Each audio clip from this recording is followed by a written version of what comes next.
Good morning friends, मैं doctor Abhilasha are के पटेल और आज की क्लास में हम शारंगधर संहिता का परिभाषा प्रकरण ही कंटिन्यू करने वाले हैं।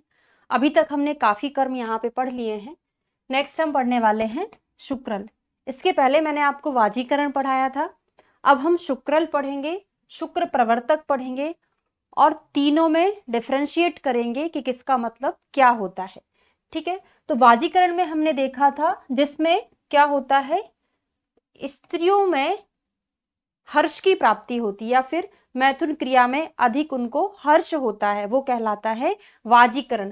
शुक्रल क्या होता है, यस्मात् शुक्रस्य वृद्धि, वह कर्म जो शुक्र की वृद्धि कराए, वह ड्रग जो शुक्र की वृद्धि कराए वो शुक्रल है। और वह ड्रग जो क्या कराए, प्रवर्तक भी हो और जनक भी हो, वो कहलाती है शुक्र प्रवर्तक। नाम है शुक्र प्रवर्तक, लेकिन इसके श्लोक में प्रवर्तक और जनक दोनों आता है।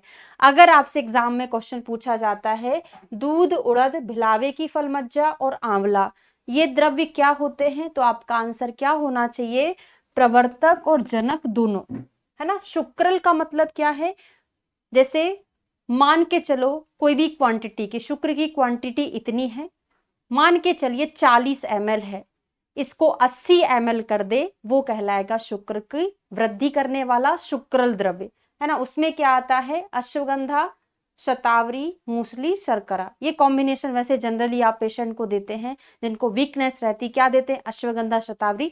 थोड़ी सी कड़वी लगती है तो उसमें हम क्या देते हैं, शर्करा डाल देते हैं, है ना। तो अश्वगंधा, शतावरी, मूसली और शर्करा।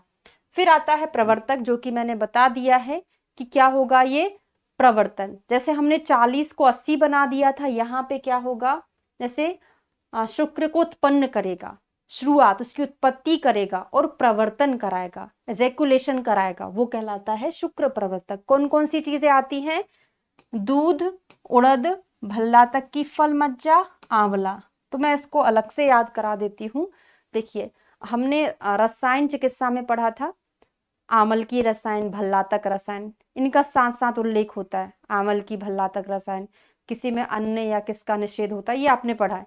तो एक तो आंवला भल्ला तक रसायन आप पढ़ते, दो ऐसे याद कर लीजिएगा, दूध और उड़द तो वैसे ही याद रहता है। ठीक है, क्लियर हो गया। अब आते हैं सूक्ष्म द्रव्य। सूक्ष्म क्या होते हैं, जो सूक्ष्म छिद्रों में प्रवेश कर जाए, तो देह सूक्ष्म छिद्रेषु, यहां से ऐसा स्पेसिफिक क्वेश्चन नहीं पूछा जाता, एग्जाम्पल याद रखेंगे।